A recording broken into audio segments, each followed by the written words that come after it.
Tender పిలిచి user ఏజెన్సీని identify చేసి user ఏజెన్సీకి దాన్ని అప్పచెప్పి కనీసం దాన్ని వాడుకలేకి కూడా ఈ ప్రభుత్వం తీసుకొని రాకుండా ఈ ప్రభుత్వం నడిపిస్తూ ఉంది అని అంటే వీళ్ళకి రైతుల మీద ఎంత కపట ప్రేమ ఉంది అని చెప్పడానికి ఇంతకన్నా నిదర్శనం అవసరం.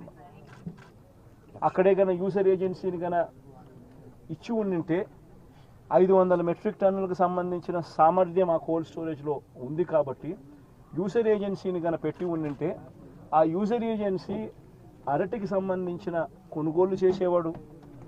వీళ్ళు రైతన్నలు ఆ యూజర్ ఏజెన్సీ అక్కడ పనిచేస్తూ ఉంది కాబట్టి వీళ్ళైనా కూడా అక్కడ పెట్టుకునే పరిస్థితి ఉండేది. మా ప్రభుత్వ హయాంలో ఏ రకంగా ఎక్స్పోర్ట్ చేసినామో 2 కంటైనర్లను పెట్టి అరటికి సంబంధించి అవి ఇంకా ప్రోత్సహించబడేటివి. ఈరోజు చూస్తే ఎంత దారుణమైన పరిస్థితి అని అంటే ఒకవైపున రైతుల పరిస్థితి ఈ వర్షాల వల్ల ఈ గాలుల వల్ల ఇటువంటి దారుణమైన పరిస్థితి ఒకవైపున ఉంటే మరోవైపున రేటు చూస్తామా అంటే నెల కిందట 26,000 పలికిన రేటు ఈరోజు 9,000 రూపాయలకు పడిపోయిన పరిస్థితులు చూస్తూ ఉన్నాం. 9,000 కూడా కాదు, ఇంకా 9,000 కూడా కాదు సార్, ఇంకా తక్కువ అంటున్నారు. వ్యాపారస్తులు ఎంత అంటే బండి పంపరు సార్. ఈరోజు 9,000 కాదు 6,000 అని చెప్తున్నారు రైతులందరూ. ధర పడిపోయిన పరిస్థితులు కనిపిస్తూ ఉన్నాయి. మరి రాష్ట్ర ప్రభుత్వం అన్నది రైతును ఎక్కడ పట్టించుకుంటా ఉంది అని అడుగుతా ఉన్నా. ఇట్లా మిర్చి పంట అయినా అదే పరిస్థితి, ధాన్యం కొనుగోలైనా అదే పరిస్థితి. 300 నుంచి 400 రూపాయలు పర్ టన్ను రైతు నష్టపోయిన పరిస్థితి. మిర్చికి 11,800 రూపాయలు కొనుగోలు చేస్తామన్నారు. ఇంతవరకు 1 కేజీ కొనుగోలు చేయాలి ఒక రైతు దగ్గర నుంచి. పెసర పరిస్థితి అదే, శనగల పరిస్థితి అంతే, మినుముల పరిస్థితి అంతే, కందుల పరిస్థితి అంతే. ఏ పంటకు ఈరోజు కనీస గిట్టుబాటు ధర రాని పరిస్థితిలో ఈరోజు రైతన్న వ్యవసాయం చేస్తూ ఉన్నాడు. రైతన్నలకు చీనీ చెట్లకు సంబంధించి గతంలో ఎప్పుడు చూడని రేటు వైఎస్ఆర్సీపీ హయాంలో రేట్లు వస్తే టన్ను 1,00,000 రూపాయలు 75,000 రూపాయలు అమ్మిన రోజు నుంచి చూస్తే సూట్ అనేది లేకోకుండా, కమిషన్ అనేది లేకుండా కొనుగోలు చేసే పరిస్థితి గతంలో ఉంటే ఈరోజు 23,000, 15,000, 18,000. కోవిడ్ టైంలో లారీలు డీజిల్ మనమే పెట్టి రైతులకు డైరెక్ట్ అకౌంట్ వేసినాం సార్. 12 కోట్ల రూపాయలు రైతులు డైరెక్ట్. అరటి రేటు మన కోవిడ్ లో రేటు ఉంది సార్.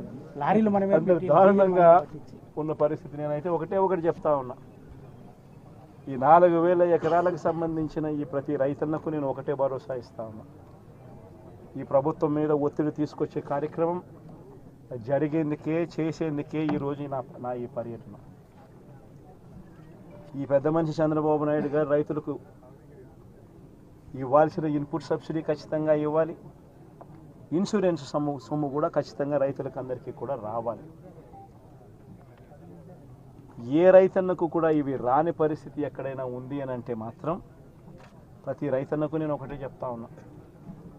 కళ్ళు మూసుకుంటే సంవత్సరం అయిపోయింది, ఇంకా కళ్ళు మూసుకుంటే మరో 3 ఏళ్ళు ఓపిక పట్టండి. వచ్చేది మన ప్రభుత్వమే.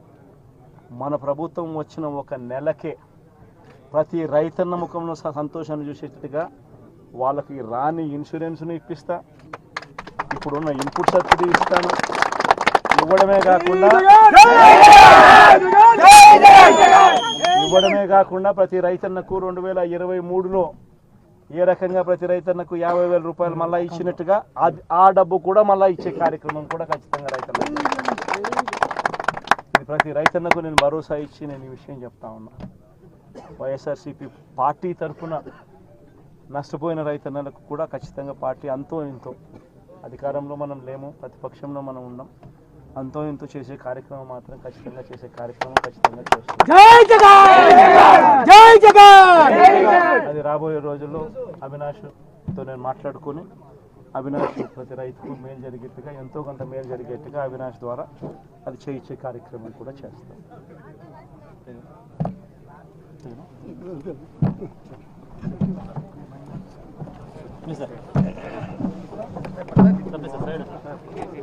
సెకండ్